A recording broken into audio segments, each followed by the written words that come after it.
Olá, tudo bom? Hoje eu vou falar para você sobre trombose. Afinal de contas, o que é a trombose? Como ela se forma? Por que ela se forma? Quais são os fatores de risco para você ter um coágulo ou um trombo no seu corpo? E o que você pode fazer para tentar evitar? Vou te falar também dos principais sinais para você prestar atenção. Fica aí até o final que você não vai querer perder. Se você adora vídeo de boa forma, saúde e nutrição, você vai amar o canal. Aproveita, se inscreve, ativa o sininho. Eu tenho vídeo novo todo dia, você não vai querer perder. Dá um pulinho também lá no Instagram e me segue por lá, é o mesmo nome do canal. E lá eu tenho sempre outros vídeos, dicas e novidades. E você vai adorar com certeza também. Vamos começar a falar mais então sobre essa questão de trombo, de trombose, de coágulos no sangue, afinal de contas, por que eles acontecem e por que aumentou tanto o número ultimamente, né? Ele tá mais nas notícias, nos sites que a gente vê aí de notícia. Muitas pessoas falando que tiveram trombose ou conhecem alguém que teve, principalmente porque a trombose está ultimamente relacionada também com o Covid. Claro que não é exclusivo, né? Nem todo mundo que teve trombose teve Covid, e nem todo mundo que tem Covid vai ter trombose. Graças a Deus isso não acontece sempre. Mas pode ser um fator de risco caso você tenha Covid e você vir a ter algum tipo de coágulo ou de trombo no seu organismo. E eu vou te explicar mais um pouquinho como é que isso funciona. Então, eu vou te explicar, né, de uma forma mais simples, o que é o coágulo. O coágulo, na verdade, está relacionado a algum tipo de bloqueio que você vai ter na sua circulação sanguínea, de uma forma mais simples. Isso pode acontecer em alguns casos, por exemplo, quando você machuca, dá um corte ou rala o joelho, alguma coisa assim, o sangue está bem líquido, né? O nosso sangue é para ser líquido e para fluir bem nas veias, nas artérias. E aí, quando ele entra em contato com alguns agentes agregadores, justamente para conseguir fazer a coagulação, ele passa de um estado líquido, nessa parte que ele está exposto a esses agentes e ao oxigênio, enfim, ele passa dessa parte líquida, dessa função dele mais líquida, para uma parte mais viscosa, semissólida, e aí ele vai ficando mais pegajoso. Você vê que conforme vai cicatrizando uma ferida que você tenha, o sangue que era muito líquido vai ficando mais viscoso, né? Até tampar a ferida e formar aquele coágulo, digamos assim, para formar, para cicatrizar. Esse coágulo pode acontecer assim, e isso é bom, né? Porque senão a gente vai sangrar até acabar o sangue todo do corpo, de uma maneira, né, bem simples, mas tem que estancar aquilo. Mas o coágulo pode acontecer também dentro das veias e das artérias. Existem alguns fatores de agregação de sangue que se podem circular no nosso organismo, na verdade, eles podem se desprender de alguma placa de ateroma, por exemplo, para quem tem essas placas de ateroma no corpo, ou podem estar relacionados à circulação ter ficado mais parada, como, por exemplo, pessoas que ficam muito tempo sentadas, em viagens de avião de 8, 10, 12 horas, a gente fica sentado com a perna para baixo o tempo inteiro e não anda, não circula tanto assim o sangue, então o sangue fica parado e com mais tendência a, né, coagular, a se juntar ali, e isso é muito perigoso.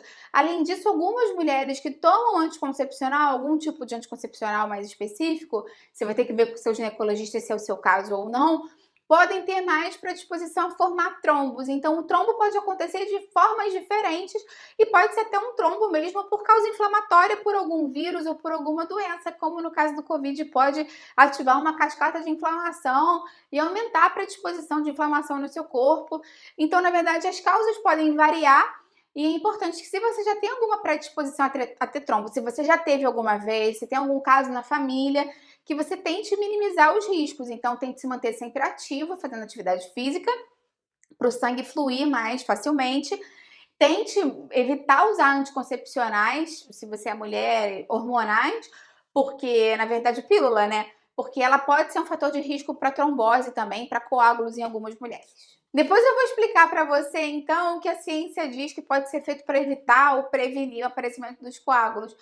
Mas de uma maneira mais fácil, então, né, para você entender, o coágulo nada mais é do que uma estrutura que se solidificou dentro do seu sangue, como se fosse uma coisa para cicatrizar, que acaba formando uma estrutura mais pastosa, mais sólida, que vai prejudicar o fluxo sanguíneo do seu sangue, né, de uma maneira mais fácil.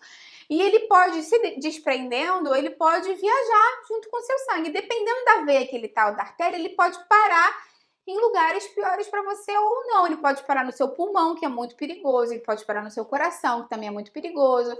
Ele podia estar na perna e andando até o cérebro. Então, qualquer tipo de trombo que você tenha, em diferentes níveis, pode ser mais ou menos perigoso, mas todos eles requerem acompanhamento médico. Vou falar aqui agora, então, os sinais de alguns tipos de coágulo que você pode ter, porque o coágulo, como eu falei, ele pode se formar em vários lugares diferentes, O mais comum mesmo é o coágulo que se forma na perna, justamente por uma questão gravitacional, né, do sangue ficar parado ali, a circulação de retorno pode estar mais prejudicada, ficando mais predisposto a formar o coágulo ali. Então, para as pessoas que têm coágulo na perna, trombo na perna, normalmente a pessoa fica com aquela região, quando você bota uma perna do lado da outra assim, a perna que tem o coágulo tá mais avermelhada, tá mais endurecida, tá mais inchada, e a pessoa sente dor naquela perna, sente a perna mais pesada, como se a circulação tivesse pior mesmo, e tá, né? Porque tem um coágulo ali prejudicando a circulação desse membro. Existem pessoas que podem ter também coágulos em outros órgãos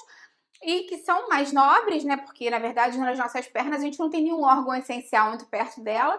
Então, os mais preocupantes mesmo são quando os coágulos estão nessa parte mais do abdômen, nessa parte torácica, onde a gente tem o coração, onde tem o pulmão. Tem pessoas que têm coágulos próximo ao coração, e aí os sintomas, quando esse coágulo vai para o coração, são muito parecidos com o sintoma de um infarto, de um ataque cardíaco, dor no peito, aquele peito pesado, como se tivesse alguém em cima, dificuldade de respirar. Existem pessoas que têm um coágulo nessa parte abdominal, em algum dos órgãos da digestão, porque todos eles, obviamente, têm vasos de sangue, artérias passando. Então, se o coágulo for formado ali, ele pode dar algum tipo de dor nessa região, pode parecer algum tipo de intoxicação alimentar, um peso nessa região do abdômen. Os sintomas são mais inespecíficos, mas são muito fortes. Normalmente você tem que procurar o médico bem rápido. Existe o coágulo cerebral, que é mais conhecido como derrame. Eu já tenho um vídeo inteiro falando mais sobre derrame. Na verdade, também tem um vídeo falando mais sobre ataque do coração. Eu vou deixar todos esses vídeos aqui embaixo na descrição para te ajudar. Se você não sabe, tem o nome do vídeo aqui, uma setinha. Clica ali que vai abrir uma aba com várias informações e vídeos, enfim, legais desse tema que eu acho que você vai gostar. Então, já falei que eu tenho aquele vídeo sobre ataque do coração, com mais dicas e detalhes, mas também tem um sobre derrame, porque esse coágulo pode se desprender, pode ir para o cérebro, e aí causa um dos sinais do derrame mesmo, que são muitos e podem variar de pessoa para pessoa. Perda de visão de um lado do olho, visão dupla, visão trocada, dormência de um lado do corpo, tontura, a pessoa esquece, não consegue repetir, sintomas mais neurológicos mesmo. E também um dos coágulos mais perigosos que existe é o coágulo do pulmão, é quando o coágulo solta do vaso ou da artéria que ele tá, e ele acaba indo para o seu pulmão e lá ele prejudica a troca gasosa. Você não consegue mais receber oxigênio, excretar gás carbônico e com isso você pode vir até mesmo a falecer. E os sinais também podem ser falta de ar, pressão nas costas, no peito. Esses sinais são todos muito parecidos. Então, uma coisa que eu sempre falo, se você começou a se sentir muito mal, de uma forma inimaginável, não fica esperando, vou no médico amanhã, vai para emergência, porque isso pode ser a diferença de você ter uma recuperação melhor ou ficar mais tempo internado, ter que passar por mais procedimentos e até mesmo vir a falecer, dependendo da gravidade. Então, com saúde a gente não brinca. Lembra que esse vídeo aqui é meramente informativo e que se você tem qualquer tipo de dor, desconforto, é importante que você vá para a emergência para ter um atendimento médico adequado. Então, quais são os fatores de risco para você ter um coágulo ou uma trombose? Na verdade, as pessoas que ficam internadas por muito tempo ou passam por cirurgias de grandes horas, cirurgias de 8, 9, 10, 12 horas, ficam mais tempo naquela posição deitada, não se mexem e também tem medicação que entra ali na veia, os próprios vasos sanguíneos se rompem durante o processo de corte da cirurgia, que vão liberar esses fatores agregadores que podem formar alguns coágulos. Então, por isso que pessoas que ficam internadas muito tempo, ou ficam em UTI, ou enfim, passaram por uma cirurgia muito grande, normalmente os médicos prescrevem aquelas injeções anticoagulantes para serem tomadas para evitar qualquer tipo de problema com relação a isso. Então, outros fatores de risco podem ser a idade, as pessoas que são mais idosas têm maior tendência a terem coágulos de sangue, enfim, teria algum tipo de trombo. Pode estar relacionados com sedentarismo, pessoas que ficam muito tempo sentadas ou muito tempo deitadas, né, como eu acabei de falar, a circulação fica mais lenta.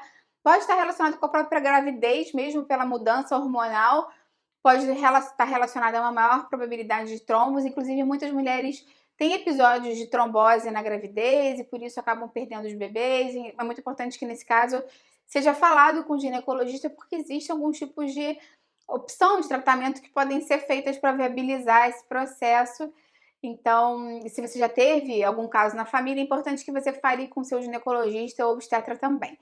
Além disso, a obesidade pode ser um fator de risco porque ela prejudica essa circulação do sangue, mas além disso, ela aumenta a probabilidade de você ter placas de ateroma. E essas placas de ateroma, tem nelas esses fatores de agregação que eu falei. Então, às vezes, quando uma dessas placas se rompe, elas também formam um coágulo, porque ajudam, né, por elas estarem ali, elas secretam esses fatores de agregação e aumentam essa trombose, aumentam essa formação de trombo e podem deixar a pessoa mais suscetível. Além disso, outras questões podem ser uma viagem longa, de longa duração, em que a pessoa fica com as pernas para baixo, né? Enfim, como uma viagem de avião por muitas horas, como eu falei, ou que a pessoa não se mexe muito.